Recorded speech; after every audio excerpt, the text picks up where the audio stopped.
ఈ ముగ్గురాళ్ళ యజమాని ఎవరైతే వెంకట నరసయ్య ఉన్నారో, వెంకట నరసయ్య రాజారెడ్డికి పార్ట్నర్గా, ఆ పార్ట్నర్ హత్య జరిగింది. దానికి కౌంటర్ హత్యగా ఆ వెంకట నరసయ్య బంధువులు రాజశేఖర రెడ్డిని చంపడానికి ప్రయత్నం చేశారు.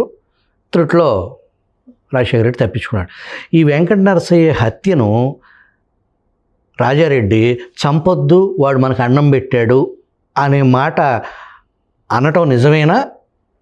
దాన్ని యాక్షన్ తీసుకుంది ఎవరు? అన్నమాట నిజం. ఇప్పుడు వెంకట నరసయ్యను చంపాలని ప్రయత్నం చేసి ఆ గ్రేబరైటీ తీసుకోవాలనుకున్నప్పుడు ఇలా అంతా కూర్చుంటే 1974-75 ప్రాంతంలో రాజశేఖర రెడ్డి బ్లంట్గా రిజెక్ట్ చేశాడు. రాజారెడ్డి నన్ను పోయి ఆడ పనిలో పెట్టుకున్నాడు. తర్వాత కొంత భాగం ఇచ్చినాడు, అన్నం పెట్టినాడు. అన్నం పెట్టిన ఇంట్లో దూలాలు ఎంచడం, స్తంభాలు ఎంచడం న్యాయం కాదు. రాజశేఖర రెడ్డి ఇన్లే, హీఈస్ డిజర్వ్డ్ ఫర్ మర్డర్ అని ఫర్మానా జారీ చేశాడు. దాని ఫలితంగానే వెంకట నరసయ్య మర్డరు. అప్పుడు 1975 ప్రాంతంలో ఈ దేశంలో ఎమర్జెన్సీ వచ్చింది. అనేక మంది నాయకులు ఇందిరాగాంధీ ఎమర్జెన్సీకి వ్యతిరేకంగా పోరాటం చేసి జైల్లోకి పోయారు. ఈ తండ్రి కొడుకులు వైఎస్ రాజారెడ్డి, వైఎస్ జార్జిరెడ్డి పెద్ద కొడుకు, వీళ్ళు నరసయ్య కేసుతో వీళ్ళు అవాంఛనీయ శక్తులు అరాచకం చేస్తారు ఈ జిల్లాలో అని మీసా కింద అరెస్ట్ చేశారు వీళ్ళిద్దరిని. ఆ హత్య కేసులో వీళ్ళు వెళ్ళారా? హత్య కేసులో మీసా కింద అరెస్ట్ చేశారు. ఆ బెయిల్ వస్తాను ఇంకా ఉండనిలేదు, సంవత్సరం 2 నెలల్లో మీసా కింద అరెస్ట్ చేశారు. సో రాజారెడ్డిని, జార్జిరెడ్డిని శాంతి భద్రతలకు విఘాతం కలిగిస్తున్నారు, ప్రజల ఆస్తులకు విఘాతం కలిగిస్తున్నారు, ప్రజల ప్రాణాలకు వీరితో ప్రమాదం ఉంది, వీళ్ళు చాలా కరుడుగట్టినటువంటి అసాంఘిక శక్తులు అనేది రిపోర్ట్లో కూడా అదే ఉంది. రెడ్డి గారు, మీ ఆర్థిక పరిస్థితి ఏంటి ప్రస్తుతం? మా ఆర్థిక పరిస్థితి లేదు, భూములు అమ్ముకున్నాం. మేము గనులు చేస్తూ ఉంటే ఏజెన్సీలు పీకేసినారు. ఇంకా మిగిలింది కొద్దిపాటి పొలం ఉంటే చీను చెట్లు వేసుకొని ఇవి చేసుకుంటా ఇట్లా ఉన్న అప్పుల మీద నడుస్తుంది. ఇద్దరు ఆడపిల్లలు పెళ్లి చేశారా? లేదు, చేయలేదు. పెద్దమ్మాయిగా నేను అమెరికాను పోతాను అంటే మన దగ్గర డబ్బు లేవు, పరిస్థితి బాగలేదు అంటే లేత మనసులు బాధపడతాయని చెప్పి మేము పిల్లలను కనేది మీరు పరాయి దేశాలకు బానిసలుగా పోయి సర్వీస్ చేసేదానికి కాదు, ఈ దేశానికి సేవ చేయండి, ఐఏఎస్ ఐపీఎస్ కొట్టండి అని చెప్పి బెంగళూరులో ఇచ్చాం, రావు ఇన్స్టిట్యూట్లో. అక్కడ నుంచి ఈ సంవత్సరం ఢిల్లీ పోయారు. లాస్ట్ ఛాన్సు May 24 ఎగ్జామ్ రాసింది. రెండో అమ్మాయి MBA అయిపోయింది, జాబ్ సర్చింగ్లో ఉంది చెన్నై. ఇంకా అబ్బాయి BA చేర్చాం రామయ్య కాలేజీలో ఫస్ట్ ఇయర్ పరీక్షితును. 30 సంవత్సరాల నుంచి ఈ సుదీర్ఘ బ్యాటిల్ ఫీల్డ్లో, పులివెందుల రాజకీయాల్లో ఒక పక్కన మీ ప్రత్యర్థులు అత్యంత బలవంతమైన వాళ్ళు, మీరు తెలుగుదేశం పార్టీ నుంచి కొనసాగుతున్నారు. ఈ సుదీర్ఘ రాజకీయ జీవితంలో మీ పార్టీ అగ్రనాయకత్వం నుంచి మీకు సరైన మద్దతు, ఆర్థిక మద్దతు ఉందా? తెలుగుదేశం పార్టీ నుంచి మాకు ఎలాంటి ఆర్థిక సహాయం కానీ పొలిటికల్గా మద్దతు కానీ, మమ్మల్ని చట్టసభల్లోకి పంపించాలనే ఆలోచన కానీ, అది కాకుంటే ఇంకొకటి కానీ లేదు. ఈ నన్ను అటెంప్ట్ చేసింది కానీ, వాళ్ళకు తెలుగుదేశానికి మేము నిలబడ్డాము, వాళ్ళకు వ్యతిరేకంగా నిలబడ్డాము, నన్ను అటెంప్ట్ చేశారు. కేవలం ఏకైక కారణం, మా ప్రాణానికి అపాయం వచ్చింది, రాయరెడ్డిని చంపాము. ఇందులో చంద్రబాబు నాయుడికి తెలిసింది ఈసన్ మాత్రం కూడా లేదు, పార్టీకి కూడా సంబంధం లే. అయితే మేము తెలుగుదేశం పార్టీని సపోర్ట్ చేసిన దానికి మమ్మల్ని ఇంత దూరం తెచ్చారు. మరి వాళ్ళు బలమైన శత్రువులు కాబట్టి వారి వల్ల ప్రమాదం ఉంటుందని చెప్పి తెలుగుదేశం పార్టీ నాయకత్వం భావించిందో, మనకెందుకు ఇతన్ని మోయాలని భావించిందో, ఎలాంటి సహాయ సహకారాలు కానీ ఎలాంటి పోస్టింగ్స్ కానీ రాలే. నా ముందరనే ఎంతమందో లీడర్లు అవుతున్నారు, పోతున్నారు, రిటైర్ అవుతున్నారు. మొన్న మీరు ఏదైతే ఈ కొత్త కమిటీ, తెలుగుదేశం పార్టీ కమిటీలకి బిఫోర్ మీరు లాస్ట్ 5 సంవత్సరాలు తెలుగుదేశం పార్టీ రాష్ట్ర ఉపాధ్యక్షులుగా కొనసాగారు. ఇప్పుడు మీకు ఆ పదవి లేనట్టుంది? లేదు, నేను అపోజిషన్లో వేశారు చంద్రబాబు నాయుడు గారు స్టేట్ ఉపాధ్యక్షులుగా. నన్ను మడకశిరకు అబ్జర్వర్గా పంపించారు. మడకశిరలో మామూలు ప్రతి అబ్జర్వరు నెలకు 11 రోజులు పనిచేయాలి. అట్లాంటిది నేను 15 రోజుల నుంచి 18 రోజులు మడకశిరలో పనిచేసేవాని. 500 పేర్లు అనర్గళంగా చెప్పగలను. అక్కడ గుండుమల్లె తిప్పేస్వామి గారని ఇన్ఛార్జి, వారి నాయకత్వంలో అద్భుతంగా పనిచేశాం. ఏ గ్రేడ్ అబ్జర్వర్గా వచ్చాం. వచ్చిన తర్వాత తీసేశారు. ఇప్పుడు గవర్నమెంట్ వచ్చిన తర్వాత తీసేశారా? తీసేశారు. కారణం ఏమైనా చెప్పారా?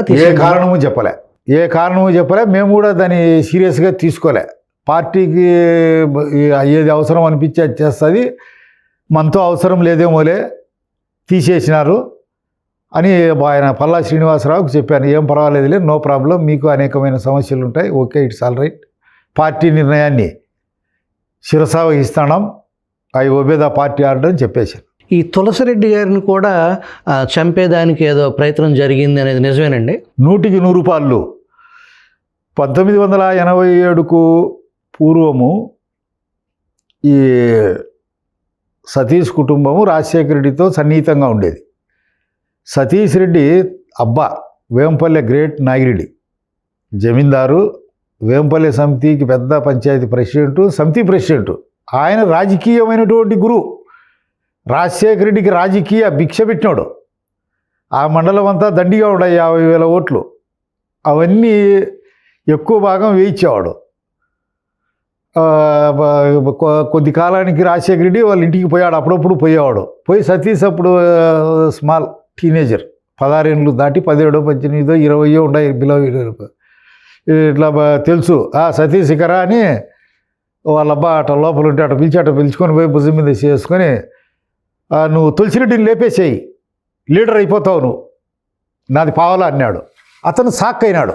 అట్లాంటి వాళ్ళు ఏ పొద్దు ఇన్నోళ్ళు కాదు, వాళ్ళు పోటీ అంటేనే వాళ్ళ అబ్బకు భయం. అంత శాంతికాముకుడు, పోటీ వచ్చానాడంటేనే అంత రాజీగా పోయే తత్వం. మళ్ళీ ఆయన షాక్ అయ్యే లోపలనే నాది 50 పైసలు, నీది 50 పైసలు లేపే, నీకు ఫ్యూచర్ ఉండాలంటే తులసిరెడ్డిని లేపేయాలన్నాడు. జరిగింది అది.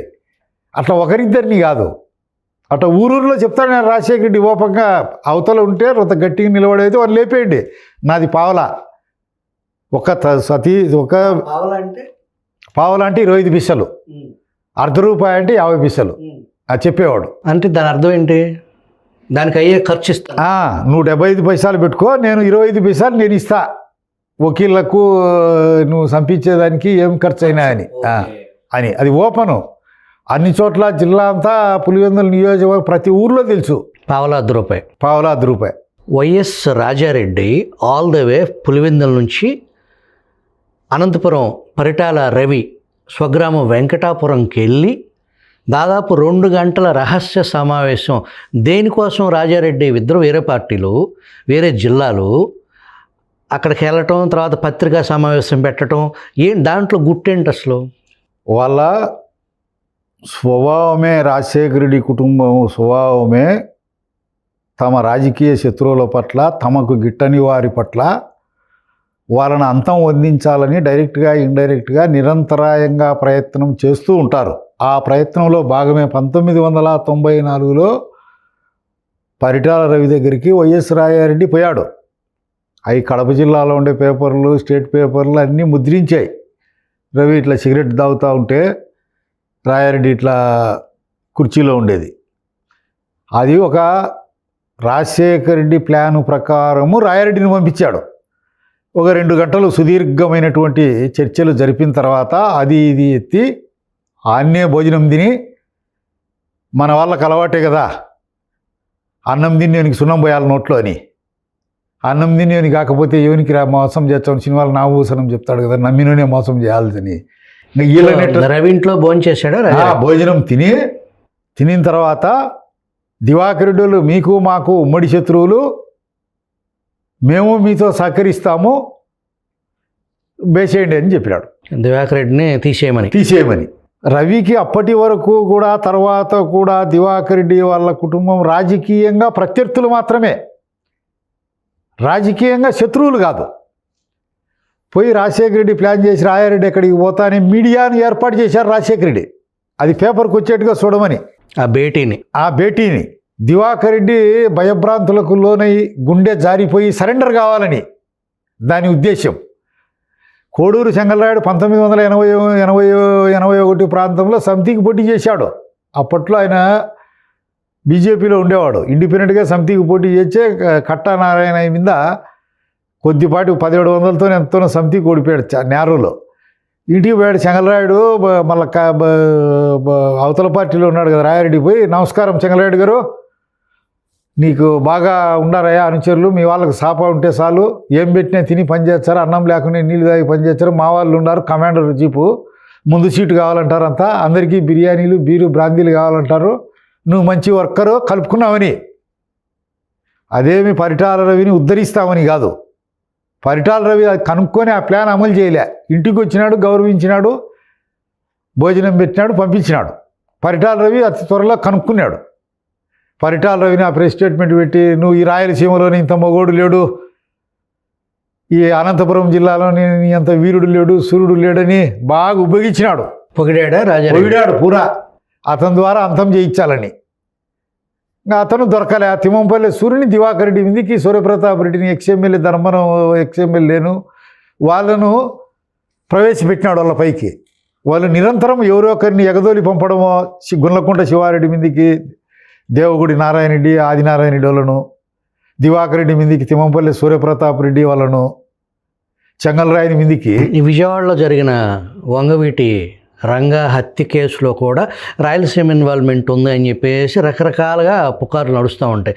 దాంట్లో ఏమన్నా అసలు నిజం ఉండేదానికి అవకాశం ఉందా? నిజం 100% అవకాశం కాదు, ఉంది. ఇక్కడ విజయవాడ నుంచి ఒంగోలు, నెల్లూరు నుంచి శ్రీకాకుళం వరకు కాపులకంతా తిరుగులేని నాయకుడు వంగవీటి రంగా, మహానాయకుడు అనొచ్చు. వాళ్ళ అప్పటికే రాజశేఖర రెడ్డి లాస్ట్ చెల్లెలను గణపవరం ఇచ్చారు. ఇక్కడ రాజ్ యువరాజ్ అని విజయవాడలో 2 థియేటర్లు ఉన్నాయి. పొలిటికల్గా ఇక్కడ బలం సాధించాలంటే ఇక్కడ వంగవీటి మోహన్ రంగారావు గండరగండుడుగా తయారైనాడు, రాజకీయంగా భీమసేనుని మాదిరి తయారైనాడు. ఇతని తుదముట్టించకుంటే కాదు. ఇక్కడ ఉండే విభేదాలను పురస్కరించుకొని అక్కడ నుంచి బాంబులు మనుషులు వచ్చారు. రంగాన్ని ఫినిష్ చేసింది అక్కడోళ్ళు.